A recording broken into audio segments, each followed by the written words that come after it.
Hello everybody and welcome to the May episode of Board Table Talk. Today we're going to go into some presentations. As always, we have the work session and board meeting we discuss in detail. Today we have Board President Erica Hermans and a special guest, Stella Stein, our board rep. How are you doing today? I'm good. How about you? I'm good. It's the end of the year. How are you feeling? I mean, you came in today just for this? I did actually. Well, I did have to return my ticketing slip for graduation because I'll have family members underneath the tent. But yeah, it's bittersweet. It hasn't really hit me yet. I think once graduation actually starts and the ceremony begins, I think some tears will shed. Yeah. And of course, you're speaking there. Your speech is ready? Yes, it is ready. It's been ready for a while. It's been ready for like a month, and we've been practicing this whole week. Good. And you're speaking. No, I haven't even written it yet. I'm really nervous because here.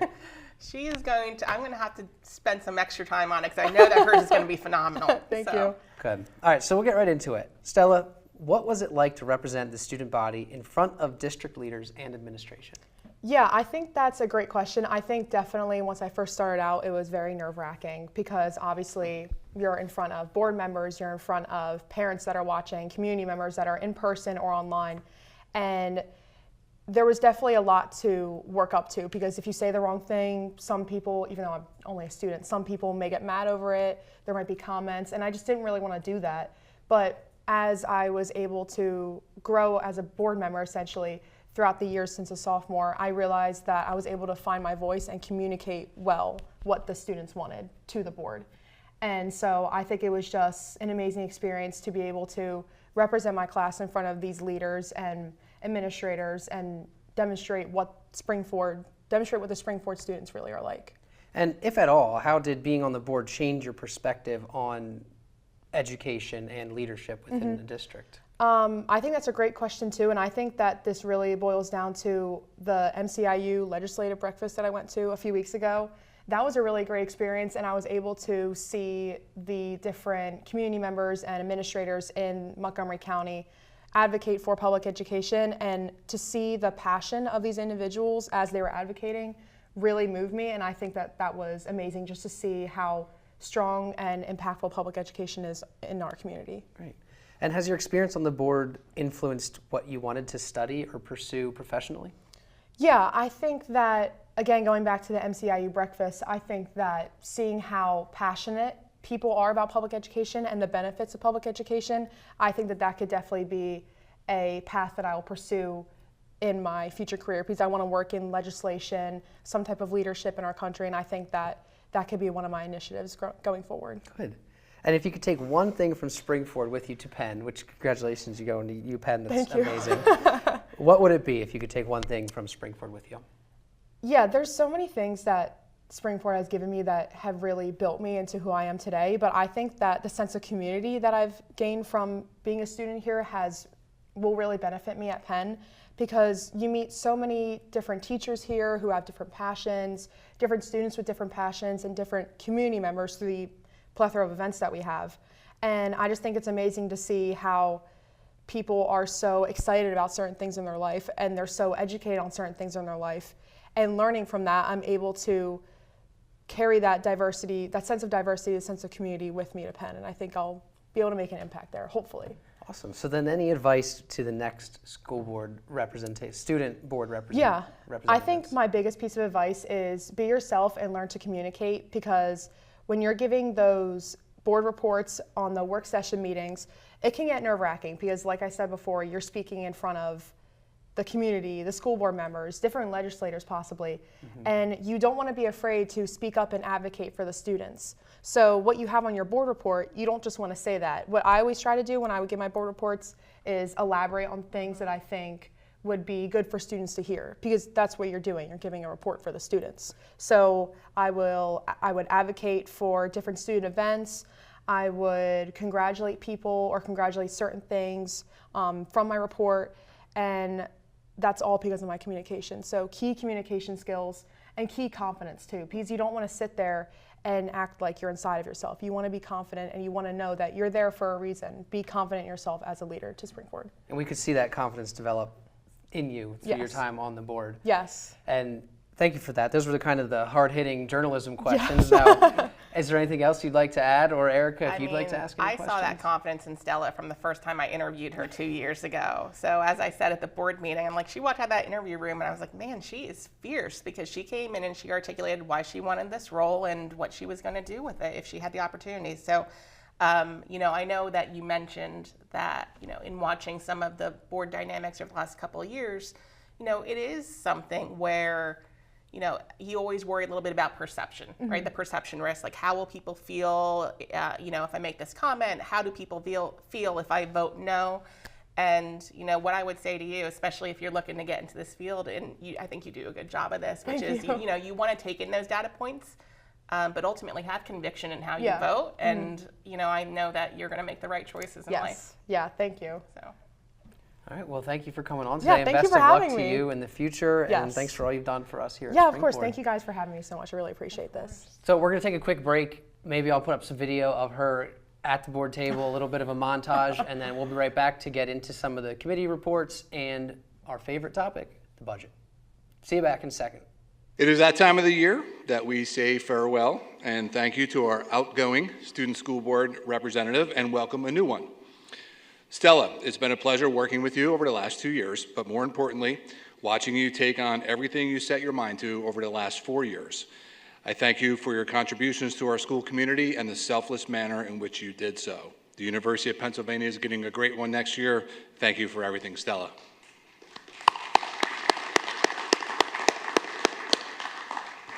Thank you. I really appreciate it. It has been such an amazing experience being on this board, meeting all of the board members, getting to know Annika, meeting all the community members. This experience has been so amazing and so eye-opening to see how much of an impact even just our school board has on the people around us. And I really do value everything that we've done here, and I'm so grateful to have this experience. Welcome back, everybody, and thank you again for Stella for coming on today and having a conversation with us. So let's get a little bit into the presentations. The first one I'd like to talk about is the music department achievements. We had Miss O'Day, Miss McGranahan, Mr. Walls. They all came on and they talked about the achievements with PMEA, All-State Band, and there was quite a list. And I have the list here. I'm not going to name it all right now. I'll put up a graphic so that everyone can see. Yeah. What an accomplishment. I mean, it seemed like a great year in music. I think it's a great year in music for as long as I've been a part of the Springford district. So, music education, as I mentioned at the board meeting, music cuts through so many different languages and disciplines, and it's really important to just promote the arts at Springford just as much as we do athletics, just as much as we do academics, just as much as we do anything else. And, I think it's just about making sure that we're giving our students opportunities to be as well-rounded as possible. And, what we saw in this presentation is that there are so many students taking advantage of that and excelling at that. So to be able to, I think it was Mrs. O'Day who mentioned, to sit there in a room and to practice these pieces for months on end, to be able to, get to that point of, perfecting it and doing a well enough job to be able to rise to the ranks of district orchestra, band, state orchestra, regional states, and so forth. Yeah. I mean, it's just very impressive that we have as many musically inclined and musically talented students that we do at Springford.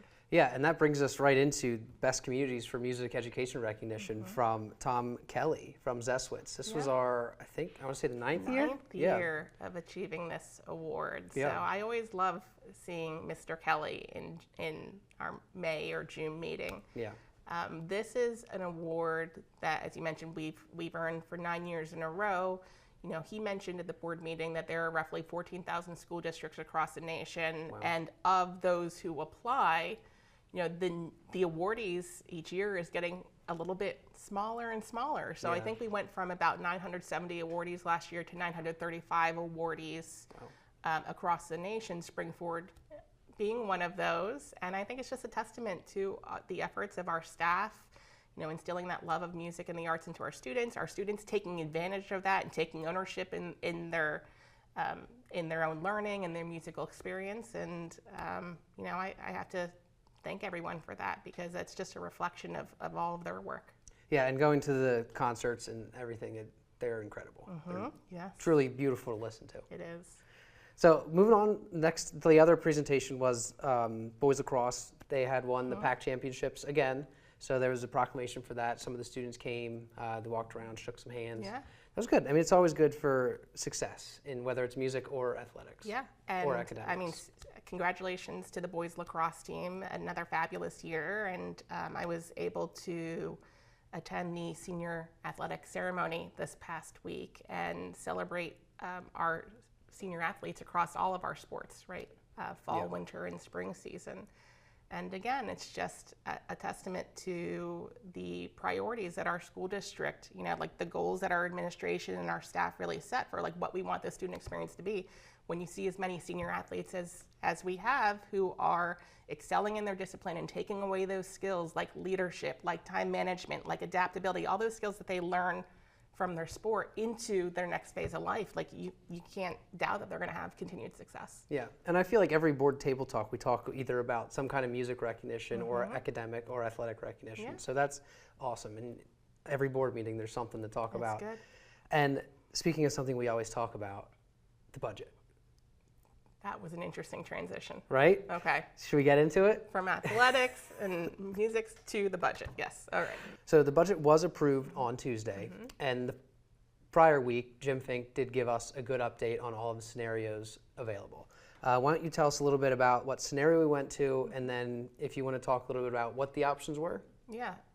So I know last month when we had table talk, I think we talked pretty extensively about the budget. I think we mostly talked budget. about It was 15 mostly minutes budget. about we the missed budget. subjects So, because we were talking I about don't know that I'm going to go into this for another 15 minutes, but if anyone is interested, go back to our April table talk and you can, get more detail there. But I mean, generally speaking, to summarize some of the content that we talked about last time, this is a very unique budget year, and it's not a unique budget year just to Spring Forward. It's really a unique budget year to a lot of our surrounding school districts. If you've read the headlines, there are a lot of school districts that are in, challenging financial times as a result of some of the external factors that are impacting school districts. So the two that we've talked about previously are the costs of rising healthcare, and then commercial real estate assessments. So we have seen an increase or an uptick in commercial real estate assessments, which is leading to a decrease in revenue for our school district and school districts around us. So, I know that in one instance, there was a pretty significant one that had come through lately that roughly resulted in a $3 million decrease in revenue to Spring Forward. And that is money out of our children's pockets and money that potentially can impact programs just like what we talked about, athletics, music, academics. And so it's something that, our finance committee has to consider as we move forward to making this vote in May. So given that there were so many, such impact, these factors were creating a lot of impact, we really had three scenarios to deliberate, which we did deliberate in May at the Finance Committee meeting, and then, of course, at our work session, and then, we voted this past week. So the three scenarios were, number one, using referendum exceptions, and I know that I've talked about this before, like what is a referendum exception? So school districts have the ability to apply for referendum exceptions from the state as part of the typical budget process, the Act 1 timeline. And what that means is it gives districts flexibility to go slightly above index.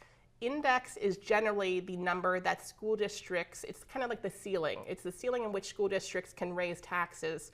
And there's a lot of factors that go into the state dictating what is indexed in a given year. Largely, the cost of doing business at the elementary level, the secondary level, so like inflation and all that, among many other factors, play into what the index is. The index this year is 4%.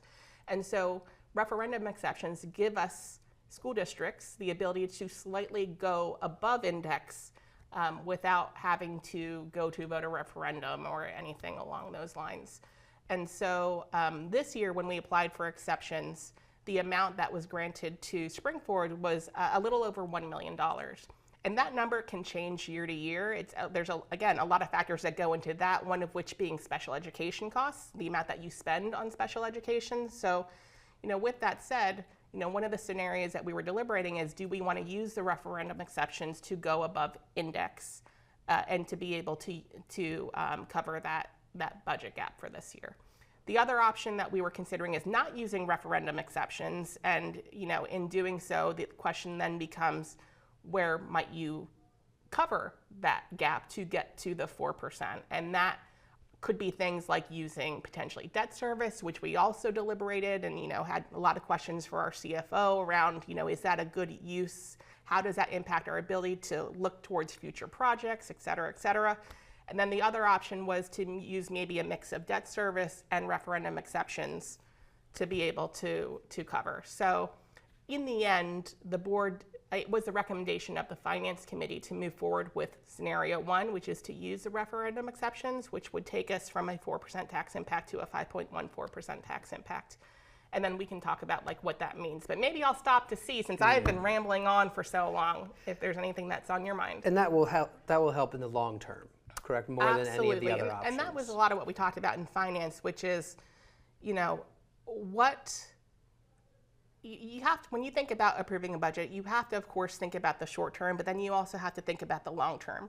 And this was a comment that I made in finance, which is I do not foresee, these external factors really changing. We've seen healthcare costs creeping up over the last couple of years, and kudos to our administration, our director of HR, our director of finance, who've been really working closely with our partners in Ruskini and thinking through what are some creative ways where we can help to mitigate that. So I know we've talked about some of those things last time, looking at our current plans, looking at potentially bringing on a healthcare suite at Springford. We're in the very early stages of assessing all this. But again, kudos to our administrative team for thinking, strategically and thinking long-term, how can we bring down some of these factors that are impacting our budget. And then from a commercial real estate standpoint, there's no crystal ball, but I don't see the trend in commercial real estate reversing anytime soon. And, that also is kind of what Mr. Fink, although a lot of his answers is, it depends, but if you're gonna, kind of project, I think that there's a lot of downside risks that we need to manage as a result of these increased reassessments and decreased revenue to the district, because if this continues, we need to really think about how do we operate differently. How do we, maybe make some changes internally that can help offset some of these external factors that are really impacting us? And so that is part of what we're going to be doing come the work session in June, is, talking about, starting the conversation at a very high level around what are these potential levers that we can pull to be able to, just make sure that we are set up in a better position than we are today. Yeah, and just because this was passed, we're already now starting to look at the next budget season, right? Yeah. It never stops. Yeah. And we're going to start right away next month talking about it. Yep. And, so now that the vote passed in May, the finance department, it's all about, getting the bills ready for, June 30th is the deadline. Yeah. So, I think it's also important to recognize, what does this mean to me as a homeowner? Because when you hear something like 4% or 5.14%, it's really hard to quantify, what's the impact on me? So I think Mr. Fink did a pretty good job in the work session presentation. He had put a slide up that showed the median assessment value of a home in Springford, which at our last table talk, I think I said it was about 175, but don't hold me to it. But he actually came in with a lower number, and he said the median home value in Springford is $160,000. Okay.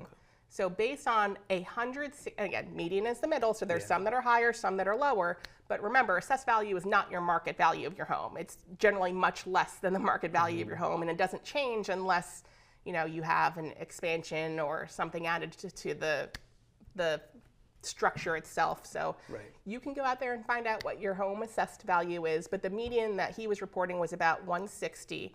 And for that 160, a 5.14 tax impact, what that means to you would be roughly a $22 a month change in your property tax. Yeah, property tax bill. Yeah. And you touched a little bit on voting there, and it was a tight vote, but do you want to go into the voting procedure at all for any item, not just the budget? I know in the board table talk from April, we did talk a little bit about it, but then we kept going on, and then we missed going back to that. But Yep. we wanted to talk a little bit about voting procedure in its entirety. Yeah, so we have had some, votes. I think a lot of times people think that the board always votes 9-0, but it's rarely the case that happens consistently at every board meeting. We have 9 very, while I would like to say that our board, we have a lot of respect for each other and a lot of camaraderie among the board, but we still disagree when it comes philosophically to certain action items. So what we saw, actually, I think what you're referencing is what we saw in the April meeting, is that there were some action items on the agenda that did not pass. And at the time, we had 8 board members present, so I think they didn't pass, and the vote ended up being 4-4. And so anything that is not 5 affirmative yes votes is a failed vote. And so as a result of that, there was also a question that came to the table this past meeting about, hey, why are we seeing the same action items show up now in the May meeting that we saw at the April meeting and did not pass? So I explained to the community that what happened is, while something didn't pass in April, it was the desire of the chair of curriculum and the administrator that's aligned to curriculum, Dr. Hilt. They had a conversation about the situation and wanted to bring forward some additional information that could hopefully provide some clarity to our board in terms of, why the administration did recommend these action items. And so the process is that gets discussed in committee. So that is where Mr. Lackey, as chair of curriculum, came forward with these additional action items and to see if it would be the will of the curriculum committee to bring them forward to the broad board at our work session and voting meeting in May again. And it actually was the will of the curriculum committee to do that. And so that's why we saw them on the action items again in May. And then we had the opportunity to ask questions about them. And if, the vote actually went very differently as a result of that information coming forward and giving board members some additional time to reflect on, the ask. So that's why we saw it. And again, it wasn't unanimous. I think a lot of those votes passed 5-4 or 6-3. And it just goes to show that the importance of, supporting the will of the board. You may vote no, and I think this is what Stella was referring to before, which is sometimes it can feel very uncomfortable kind of being in the minority when you vote no. But what I would say is if you've done your due diligence, you've done your research, have conviction in the way you vote, and just vote no. Right. Don't worry about how people will perceive you, because you're going to have people who applaud you and people who criticize you, and you just really have to stand firm to what you believe in. Right. Love that. Then is there anything else you want to add on to the budget conversation or voting before we move on to some other items? No. All right. We'll get right into it then. Okay. So the 2025-2026 exchange programs were both approved. The benefits of offering to these students, I'll let you speak on that in just a second, but I've known students that have gone, and the things that they have told me and the experiences that they have lived for just 2 weeks, 3 weeks has been really incredible to hear from students themselves and what they've learned. Yeah. How about you? Yeah, it goes right back to what we talked about before. It is all about providing our students as many opportunities to enhance their educational experience at Springford and to help them be as well-rounded as possible. So whether it's the arts, whether it's athletics, whether it's music, whether it's academics, I mean, in this case, offering a program like the Limerick to Limerick Exchange or the Germany Exchange, what better way to raise culturally competent and raise cultural awareness in our students than to go experience it firsthand. Yeah. And likewise for the students overseas that come to Springford. I know actually, I think it was Mrs. Weingarten who commented on this a few months ago. I think she was a host family for some of our German exchange students, and what an opportunity and how rewarding was that for her is just as amazing. Yeah, it's a really cool program. Next topic, we are now recording committee meetings to post out for the public on YouTube. I just want to add, we're working on that. I believe they're starting in June. We're going to start recording committee meetings so that the community can view what goes on in the community meetings. They are also more than welcome to show up as well. Yeah, going back to voting procedures, although it wasn't a formal vote, it is still just generally speaking, when we make decisions like this, we want to gauge the will of the board. And it was the will of the board that we extend the opportunity for our community to tune in and just give them more flexibility in how they do that. Yeah, so check back in on RCTV in June. We'll get some of those committee meetings up there. All of them, not Yep. some of them, all of them. All I of them. promise. So moving on, congratulations. There's a lot of congratulations. But first, congratulations to Dr. Edwards, who is now going to be the 1012 building Yes. principal after Dr. Collier's retired. July 7th, she'll be over here. She's over here sometimes, but she'll be over here full time, giving us some great direction on Yeah. where we're going. Yeah, I mean, she's been with Springford for 3 years, but has extensive, experience in public education, coming from neighboring school districts. And I mentioned this at the board meeting. As a parent of a 9th grader, I've been able to kind of witness her leadership firsthand, and I've just been very impressed with her as a part of the district. And so I know she's going to be a great fit for the 10 to 12 building. And to Dr. Collier, I think we mentioned this last time when his retirement notice came on the board agenda. He has had, again, a great career here.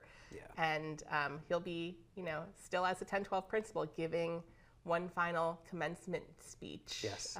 this next week. Yeah, So I very look forward soon. to seeing him and wish him the best of luck. And we will miss him as well. And since he's retiring, I wanted to just say congratulations to all the retirees. That comes in a lot these days from March to May, all the retirees. So congratulations to everybody. I'm going to probably, there'll be a little surprise here at the end. But with Bob leaving, what are the next steps within the search or interim superintendent? Like, I know we've gone through that in the past, but we kind of were set up for what was going to come.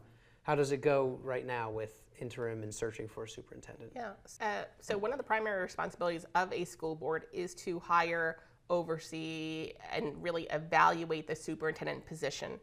And so what the board has discussed in exec sessions is that, generally speaking, it is the will of the board to seek an interim superintendent for the start of the 25-26 school year. So we're working closely with our HR department as well as our solicitor to curate a pool of really highly qualified candidates that would be interested in this position. For the purposes, I would say, are twofold. Number one is making sure that we can just maintain the stability of our district, but also continue to push it forward, right? We have these district goals, we have a mission and vision, and we want to make sure that we don't lose any momentum between now and when we hire a permanent successor. So we are in the process of working with our director of HR, Beth Leese, to line up some meet and greets, and hopefully we'll be hearing soon over the summer months in terms of who that selected interim superintendent will be. All throughout that time, of course, we're going to lean on our current administrators to help, again, maintain that stability, continue the momentum. They're going to play a crucial role in all this as we, put out a full-time post. And so what we're going to be doing in terms of that is working closely with our MCIU, the Montgomery County Intermediate Unit, who has a wealth of experience in hiring superintendents and really just can help educate us on some of the best practices or maybe some of the approaches that we would want to consider or take.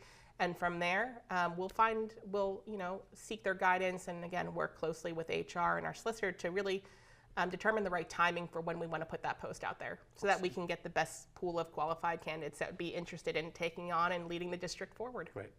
All right, everybody, so stay tuned. We do have, if Mr. Rizzo, if you'd want to pop in here real quick, just give a wave. We're happy for all you've done here, and we congratulate you on your next steps. I saw you on the weekly takeover, so you have to come join Board Table Talk. Yeah. Back here. Now, we don't have you mic'd, but I appreciate all you've done for us here, and I'm sure the board feels the same. Well, thank you.